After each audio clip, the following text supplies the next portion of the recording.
Hello and welcome back to Brief Encounters. Our guest today is Bhavnish Kaur, a distinguished law graduate from Gujarat National Law University and an LLM candidate at NYU. Her expertise spans international trade, investment law, and human rights, areas where she has made a significant contribution through her academic and professional pursuits. Bhavnish ma'am has served as a research fellow at the Center for Trade and Investment Law, advising the Department of Commerce on legal issues at international trade forums, and as a legal assistant at the United Nations office in Geneva. Her experience also includes an internship under Justice 𝗲𝗂𝗰𝗵𝗂𝗱 at the Supreme Court. Her achievements include being an octa finalist at the 𝗥𝗷𝗽𝗂𝗃 Memorial Moot Competition and a semi-finalist at the International Criminal Court Moots National Rounds. She has published thought-provoking work on topics of wide importance. Beyond her academic and professional accomplishments, Bhavnish has shown a deep commitment to social impact through her work with NGOs, advocating for marginalized communities through projects like 39A. With a blend of academic rigor, legal expertise, and a passion for justice, her journey is amazing, and we are thrilled to explore her journey and insights today. Hello, and welcome to Brief Encounters. It's such an honor having you here on our show. Thank you so much for having me. Of course. So now this is a question that we ask all our guests. Growing up, did you imagine yourself becoming a lawyer, or did this journey find you along the way? What's a memory or moment that solidified this decision for you? Yeah, actually, when I grew up, I wanted to become a doctor for the longest time, and it was probably in class 10 that I realized that I want to pursue law. So I mean, like most others in the field, I think are like, I was also good at public speaking and I really enjoyed reading. So it was in class 9 when I was like looking at options which sort of integrated these two like skills of mine. So I was thinking about journalism and law for some time. Like I was confused between the two. Then I ended up doing a course on journalism and realized that it's not as interesting, or like I was not as interested in it as I thought I would be. So then I went to law as my second option. And I think also I wanted to choose a field which was more dynamic and challenging, and where the work didn't get monotonous after a point. And at that time, like law for me was like just litigation, like just looking at cases and like fighting cases in the court. So it seemed really interesting to me. So then I decided to choose law in class 10. That's great. I think I relate so much to that journey because until 10th, I think I was switching careers every day. And I had the same thing, journalism or law. So Yeah. I totally get that. I totally get that. So you went ahead and you did your undergrad from GNLU. So GNLU offers a unique course integrating bachelors of social work and law. Very unique, I would say. Why did you choose this course specifically, and how was your experience throughout undergrad? Yes, actually, I did not know about the BSW course till I was taking my admission in GNLU. Like, I actually got admitted as a BA LLB student first. And then when I got to know about like these 5 courses that were offered at GNLU, so I looked into BSW LLB. I looked into like mainly the subjects and the structure of the curriculum. So it was very unique to me because there were 2 modes of evaluation. So there was like the field project and then the final exam. So the fieldwork aspect of it was quite interesting to me because I thought it would be like a different experience to work with like peers and go in the field and, meet people from different backgrounds. And that did end up happening. Like, I think I had a good experience. One of the good aspects about the course was that we had a very short, like, we had a very small cohort. So we were only like 20, 25 students in BSW. So we ended up bonding really well. And I think the fieldwork was a much needed, like, distraction and a much needed, like, yeah, it was like a much needed distraction from the regular classes that were going on, like law school classes. So yeah, it ended up being a good experience for me. And I would say it is a great combination of subjects because law is about helping people, and well, technically, social work is also doing the same. So I feel like personally, I just feel like that course should be offered in every law college or at least all the NLUs. Like, that's a brilliant course integration. So, like I mentioned earlier, you've held a remarkable number of leadership roles at GNLU, from being the convener of the Center for Law and Society, Student Research and Development Council, GNLU Law, and organizing prestigious moods. Looking back, how did these extracurricular experiences shape your legal perspective? And secondly, do LLM applications care about these extracurricular? Do they make your portfolio more unique? Yeah, so when I joined GNLU in my first year, I ended up joining like a lot of these clubs and centers in the law school. And the main motivation behind it earlier was that, so I'm an introvert. So I thought that, joining these centers and groups will help me meet new people, help me like interact with seniors and my peers and meet like-minded people who share the same interests as me. And actually, that did end up happening. I would say that if I hadn't joined any of these centers, I wouldn't have interacted with like even 20% of the people that I did. So it was really helpful for me in that sense. Like a lot of the seniors that I met during my centers and activities, they guided me throughout the law school. They were like my mentors, became really close friends as well. So I would like that was one of the major reasons behind joining these clubs and centers.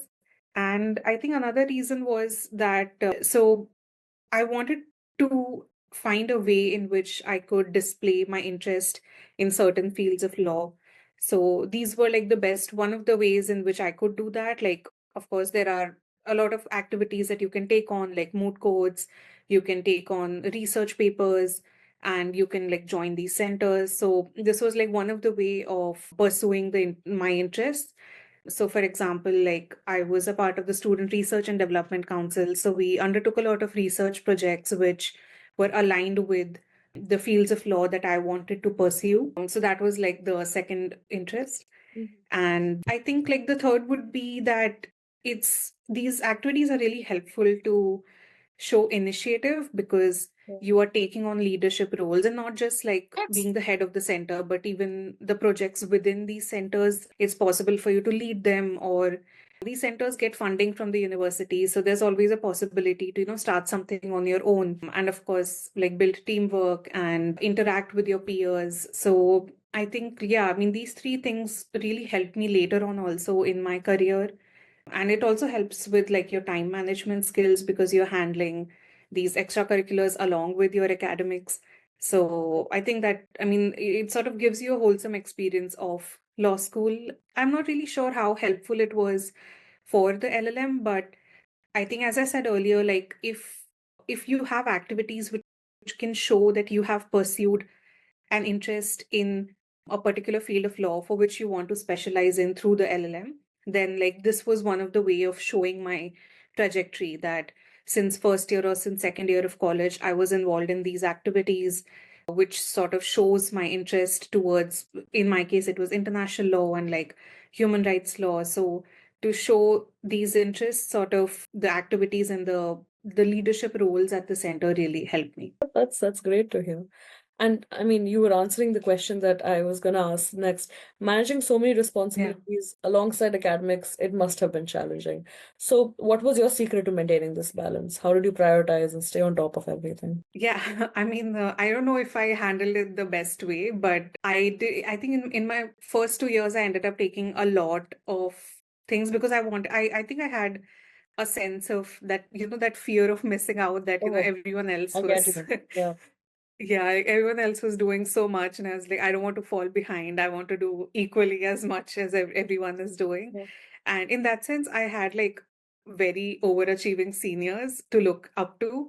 So I was like, well, they've done so much, and I should also take on so much on my plate. But I think I realized in my second year that it was a lot because I was doing this International Criminal Court, the Right. moot Yes, court yes, yes. competition, and it was a lot of work.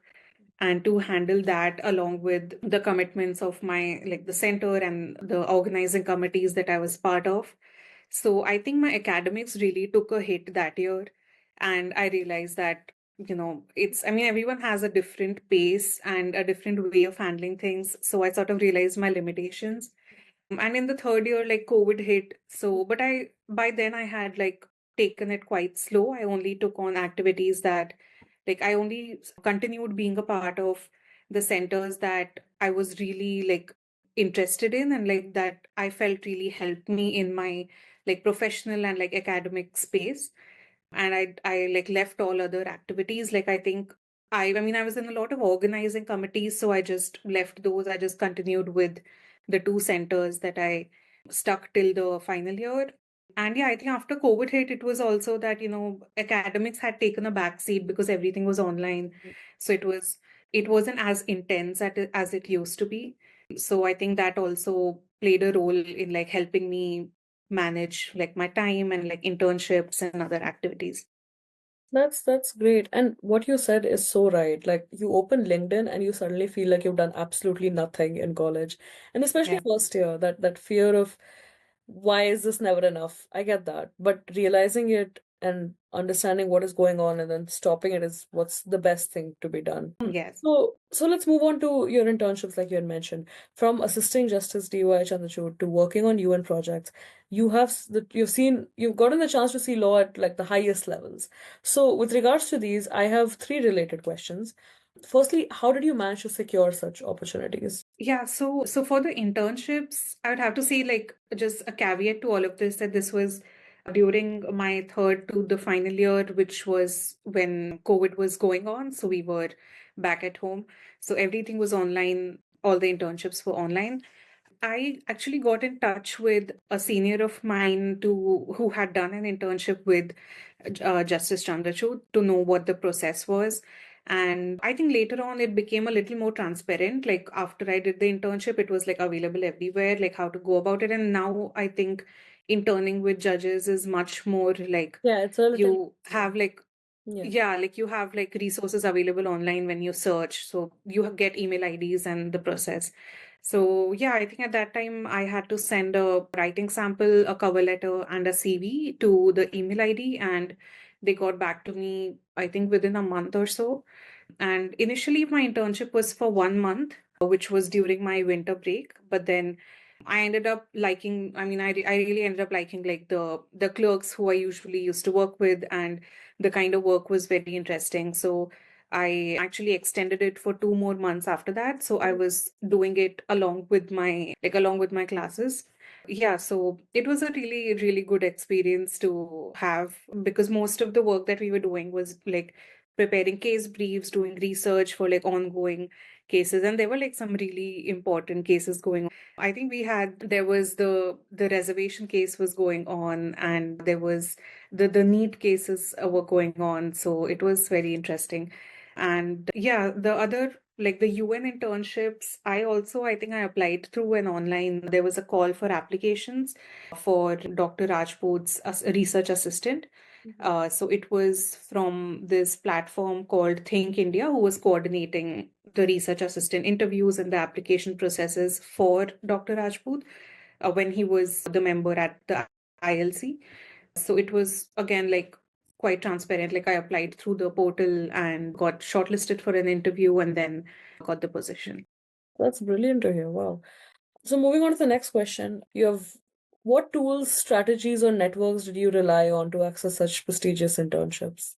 And how did you prepare yourself to excel in these roles once you got them? Yeah, actually, I think how I went about the internship application process was that I wanted to get a holistic experience throughout my 5 years. Like in the initial 2 or 3 years, I focused on doing court internships so that I get a sense of how litigation works and how and I think those were the more accessible internships in at that point, like in your from the first to third year. I think most of the internships that you can get are like court internships.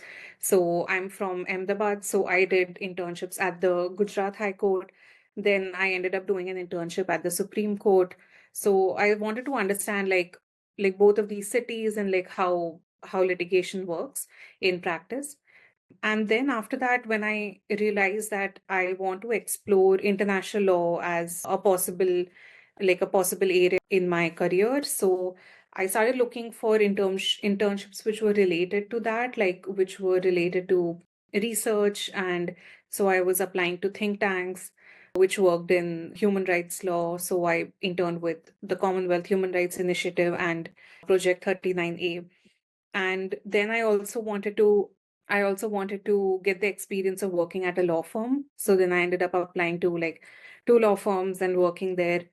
So yeah, I think how I went about these opportunities was like I applied through like literally the information available online. I don't think for any of the internships, I like approached someone who helped. Like everything was transparent, like Organic. everything was online. Mhm. Yeah. But yeah, I think I felt it was really important for me to get all of these experiences to then finally know what I want to do. So yeah. Yeah, well, that makes sense. So going back to the UN internship, because I just feel like that stands out when it comes to any profile. It's a fascinating internship. So did you have the opportunity to work on site in Geneva, or was that also conducted online? What was your role responsibilities like? Yeah, so like majority of it was online. So because I was assisting Dr. Rajput, the member of the International Law Commission, and the ILC meets once a year between May to July. It meets in two parts. So I was working with him from November onwards, I think, as a research assistant. So that was online, basically just assisting him in the research required for preparing his statements at the International Law Commission, or any background research required for any of the topics that the commission will be dealing with, and also assisting in his personal research. And then I finally ended up going to Geneva for the second part of the ILC session, which was from July to August. So I got to be on site for like a month or 1 month and a half as well. So was it between your semester breaks, or how did you manage that with college? Yeah, I think usually people do it after their fourth year, but I ended up getting this opportunity only when I was in my fifth year. Okay. So I ended up going after my fifth year, Okay. and I sought, like, from the place that I was going to join, I requested them to allow me to join from August onwards after I finished this assistantship, and they were like kind enough to help me, allow me to start in August. Yeah. That's great. So, from your journey, it's understandable that you have interned in so many varied spaces and fields of law. Was there a moment where you thought, well, this is it, this is the kind of work I want to do forever, or are you still figuring that out? Yeah, I mean, I think it was in my first year that I got introduced to international law through an internal like moot court selection process that we have at the university. Yeah. And I immediately got fascinated by it. I'm not sure like when was like the turning point that okay, this is the field that I want to practice in, but I think I tried to build upon that interest and see if this is something that I can choose as a career option eventually. So I was still very confused till like my third or fourth year. Like I was also applying to law firms at the same time. I wasn't sure what I want to do eventually, but then I think in my fourth or the fifth year was when I finally realized that okay, I want to practice in international law. Okay. So So let's move on to the LLM applications, what we're here to discuss. When did you decide to pursue further studies, and at what point did you consider studying abroad? yes, I always knew that I would do an LLM, if not immediately after my final year, but then maybe after 1 or 2 years of work experience. So that was always there in my mind. I was actually really confused whether I wanted to do it after my undergrad immediately. So, like, my fourth year was when I was still trying to think whether I want to do it now or like later. And then decided, okay, I don't think I'm ready for it now. So then I decided to get 1 or 2 years of work experience. And especially like in international law, it's, I think all of the jobs that are available, there is an LLM qualification required. So it was like a no-brainer for me to decide for an LLM. It was the only question was at what point should I do it? Right, right. So applying for LLM is a very intense journey. Which universities do you apply to? And obviously, how did you handle the emotional highs and lows of acceptances and rejections? Yeah, I'm not sure if like my application process is the most ideal, but it sort of happened in a very hurried way. Like I decided to do LLM a little later in the year than I should have. I should have planned it better. But then I only focused on the universities which I wanted to join. So I applied to Columbia, NYU, Leiden, and Graduate Institute Geneva. I I wanted to, I think the Harvard application, I missed a few of the application materials and I wasn't able to complete it on time. Okay. But yeah, so these were the four places that I applied. And out of these, like NYU was my top preference because of its international legal studies program, and the faculties over here are like the best for international law, and especially someone who wants to practice in the field and not go into academia. So, and I think NYU was the first university which got back to me as well. So it was like, yeah, I mean, I knew like that I want to join. Yeah. Oh, that's brilliant.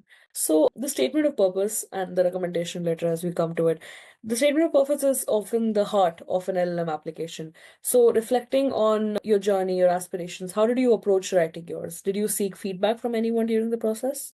Yes, so for the applications to the US, it's mostly you have to write a personal statement, which is a little different from the statement of purpose. So I mean, mostly I sought guidance online about like how to approach these two applications, like how to approach US LLM applications and then the European applications. And I spoke to people who have done their LLMs from the universities that I was applying to, and specifically asked them as to how they went about the process. And so what the guidance that I got was that for the US, the personal statement has to be, they want to know about you, like you as a person, and how want to get like a holistic sense of your personal story and how your personal story has led to this point where you want to pursue an LLM. So it was more of like, giving a background or like giving sort of some context about you as a person as to why, like how your personal experiences tie in with your career journey and your academic journey. So I think for the US it was like I think I wrote it sort of in like a story form, and sort of try to tie in my academic experiences, my personal experiences, and then also like my professional experience as to why I want to pursue this LLM specifically, why at that university, and how that will help me in my career, like how it will help me in furthering my career. For Europe, in the statement of purpose, I was a little less like personal, and also the universities there had a limit. Like I think in the US it was 2 pages or it was like 3 pages, but for Leiden and Graduate Institute, it was a very strict word limit. So I was more focused on specifically like my academic interest in international law, how my professional experiences have helped me build upon that academic interest, and how pursuing like an LLM will tie into my further career goals. So it was much more limited and much more like focused on specific like the international law LLM that I was planning. Hmm. All right. So, well, recommendation letters, they make or break an application. How did you choose your recommenders and what made their insights about you particularly impactful? Did you guide them on specific aspects to focus on? Yes, so largely, I think all universities need 2 recommenders, and Columbia had an option for 3. So I ended up approaching like mostly there has to be one academic reference, and in my case, because I had worked for 2 years, so one professional reference. So my academic reference was the professor who I spoke to the most and interacted with the most at GNLU, and she taught public international law and private international law to me in the university. So it was just like it made sense to approach her for the academic reference. And for my professional reference, I approached Dr. James Nedimpura, who's the head of the center that I worked at, for the professional reference. And for the third reference, I wanted to choose someone who I've worked with like for a extended period of time and also related to international law, so that there's a background and who can talk about my ability and like my knowledge of the subject. So I approached Dr. Rajput as Yeah, the third reference. that's Yeah, amazing. so these 3 were my references for the universities, and I wanted to like emphasize on different aspects of my like first through the professor, like Professor Harsha Rajvanshi. I wanted to emphasize upon my academic qualities, like how I was as a student, because I'm applying to a university, so they want a person who is like academically, who can handle like the pressure, and who is, Right. who can handle the intense environment. So through her, I wanted to touch upon my qualities of how I was as a student. And so she spoke about how I was in the class, outside of the class, my interactions with her. She knew about a lot of the activities that I was doing in college. So she touched upon those as well. Like those were the qualities that I wanted her to highlight. through my professional reference, Dr. James, it was mostly about how the kind of initiative that I took, he would comment on my work and largely on how I handled the work, how I could work in a intense environment when there are a lot of deadlines, like managing things. So yeah, I think he largely, in his recommendation, I wanted him to touch upon those aspects a little bit. And so I spoke to them beforehand as to what I would like to include in the recommendation, and see if that is and to see if it's something that they agree with. And so that sort of discussion is important to have with your recommender. And with Dr. Rajput, I just asked him, and I knew that he would know the best. So I did not have a specific discussion about it, but Right. yeah, I just trusted I that mean, whatever he would give would makes be. sense. Yeah. Makes sense. That's brilliant. Wow. So NYU is the dream destination for many. When you walked onto campus for the first time, what did it feel like? Did it live up to your expectations? Yes, actually, for NYU, I would say that, this is like a common saying amongst all, everyone from NYU, that the whole city is your campus. So, That is true. I've because we heard don't that. have a specific, a campus area. Right. So we have different buildings, like there's the law school building, and then they have the business, the business building, and then, so on. Right. So there isn't a dedicated area for the whole campus. But when I came to this area where the buildings are located, like where the NYU campus is located, I felt New York is a really lively city, and I really enjoyed the vibe of it when I came. So I think I immediately knew that I would like this place.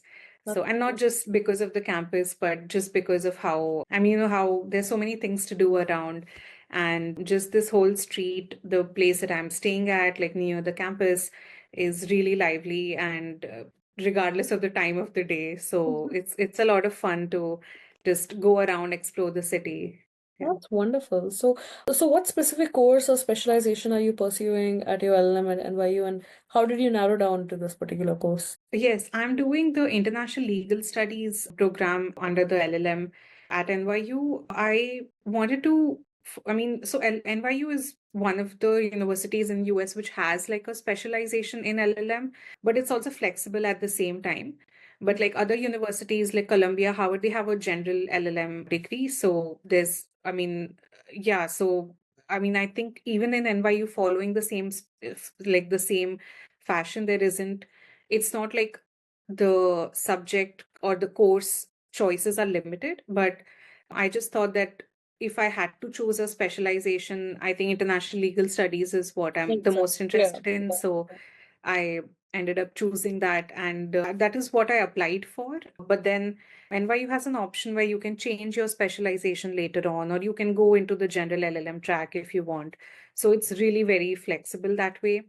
So how I went about it was that I selected the courses that I wanted to study, and then saw if it still met the requirement of the specialization. And because it did, so I continued on with this specialization. Otherwise, I would have changed to the general track. But yeah, so what I was thinking largely was that I looked at the course offerings and the faculty.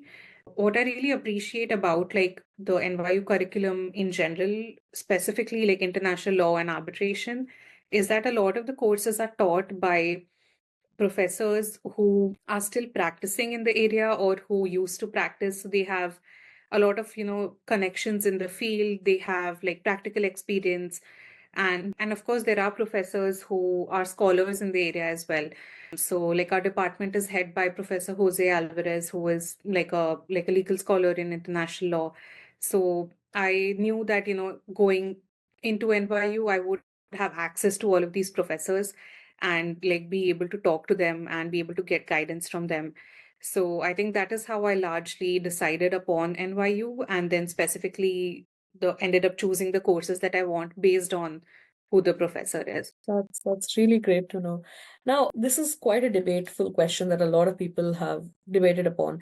Gaining work experience after law or pursuing it immediately. So you chose to gain a reasonable amount of work experience before heading to NYU. How did this decision shape your LLM journey, and would it have been different if you did not gain this experience? Yes, I was really confused. Like, I almost ended up applying for LLM in my fifth year, but then that would have been a wrong decision for me. I think I would say this is like person specific, and it also largely depends on what you want to do after the LLM, like what the purpose of doing the LLM itself. So for me, I knew that I did not want to go into academia. I wanted to practice either like in a law firm or like in a research setting, but I did not want to do like a PhD and follow down that path.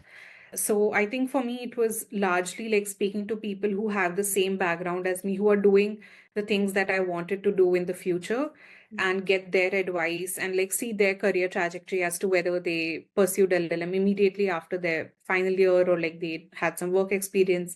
And I realized in a majority of cases, they did have like some work experience under their belt and then pursue LLM. And even when I spoke to people who did their LLM immediately after their final year, they told me, because I was like really confused, they told me that once you're pursuing the LLM, it's helpful to know exactly what you want to do. So Right. if you think that having that work experience will give you that clarity, then it's advisable to have that 1 or 2 years of work experience. For them, it was that they were really sure as to what they wanted to do, and that even if they would get work experience in India, it wouldn't be as valuable for the opportunities that they were seeking abroad. So for them, it made sense to do it immediately after the final year. But then they told me that if you don't know exactly how this LLM will help you, because it's a really short period of time, it's like 9 months. So if you come in thinking that you'll figure it out along the way, then it gets really intense, and you have to be really sure as to what the subjects you're taking which sort of help you choose your career path and help you apply to places. So for me, it made sense to do work experience, and that actually did like turn out to be true, because what I had thought I would do like when I was in my fifth year is quite different than what I think now. Like after getting that 1 or 2 years of work experience and really introspecting as to what I enjoy doing in life. And I think that getting that work experience is important because you are in a completely different environment. You are actually like in a place where I mean, you are doing like you're doing the sort of work that maybe you get a sense of that, is this something that I want to do for my whole life? Like you get that understanding and that clarity in that space as well. That's great to know. So, have you already begun charting out your career path post LLM, or how do you see your NYU degree shaping your long-term professional goals? Yes, so actually, a large reason of why I wanted to pursue LLM at this point, like after 2 years of work experience, was because I realized that I want to make a transition from. So in back in India, I was working with the Ministry of Commerce. I was working in international trade law, but it was mostly advisory work. Right. And I think after working there for 2 years, it was a really good experience. Like I learned a lot and I enjoyed the work in those 2 years. But then I realized that this is not what I want to do throughout my life. Like I want to switch to a law firm job, specifically in their like public international law team. So largely arbitration work. And the LLM degree, like I wanted to use this as like a way in which I can transition into that role. So largely, I chose subjects which are related to arbitration, which would give me that sort of background. And with the professors who are in that field or who have practiced in that field. So to like, just help with my like networking and speaking to Right. people and meeting more people in that background. So yeah, I think that is the main reason of why I chose to do the LLM at this point, to make that switch. Understood. So, if someone looked at your career from outside, well, like I am seeing it, they'd see a lot of perfection in that. But what's a mistake or a misstep that you taught you the most? I mean, there were a lot of there are a lot of decisions which I feel like I could have taken different, which I could have done differently. But I think it would be to like it. I think very early on, I sort of started focusing on a research based, like doing research based internships and like research based, taking on like a lot of research based roles. And I think I know that a lot of people tell you that for your LLM applications or like for your career, you need to have like a trajectory that is a little like focused on some area that you want to do. But I think that law school should be a time where you are just experimenting and going into different areas and just experiencing like different work environments.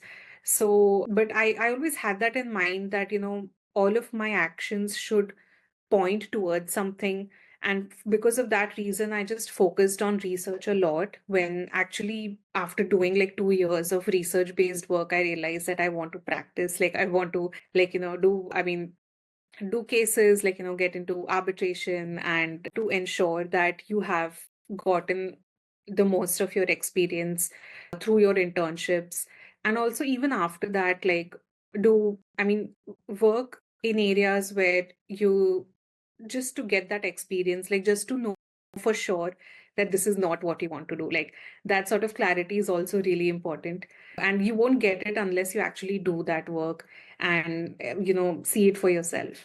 So I would say like that maybe like not, that would be like my main thing, to not like focus on something and just keep it very open and try to get like a holistic experience in law school. I think that's some really, really great advice. So this as we reach our last question, your achievements are truly remarkable and they serve as an inspiration for law students, including me. What would be an advice for our listeners who are still trying to figure out the competitive landscape of foreign admissions? Yeah, I would say that just speak to more people. Like that was something that was really helpful to me. And I think, this platform is really useful for anyone who is looking at applying for LLM abroad, because there is a lot of things that you can't really know by just looking at the profile of the LLM program. Like a lot of things you get to know only from people who have experienced it and who can tell you for sure what it would be like there. So, like for me, for some time, I was really focusing on like European universities. And then after speaking to people, I realized that US universities fit more into the profile that I want to do after the LLM, and like to help achieve the purpose that I'm seeking. So yeah, I think just like speaking to more people and doing your research well before applying for the universities is helpful, and always like trying to keep your options open, like applying to more places just to like see where you stand and like what all options you have, and then deciding what you want to do, like which program you want to choose. So that's some great advice. That's something that people should keep in mind. And yeah, that brings us to an end to this podcast. It was so amazing listening to you, your journey, the advice you gave. Very different, very unique, very relatable, which I feel like. And your journey has been so organic that it was just extremely inspiring to have you on here. No, it was really fun to be here, and I think as I told you earlier, also I think this is a good platform that you have. It'll be really helpful for just like law students in general, even those who are not preparing for LLM, because just to know people who are like more experienced and you have like gone through the law school, Yeah, and who can speak a lot as to their mistakes and what they did wrong or like what they exactly. did right. So yeah. So, well, thank you so much for coming onto this podcast. And to our listeners, I hope you liked this episode as much as I did. Keep listening and good luck to you with your L. I'm sure you're going to do great. And keep me updated with how your Thank journey you. is going. It's going to be amazing. Thank you, and all the best to you for your like law school experience and Thank everything. you. Yeah. Thank you so much.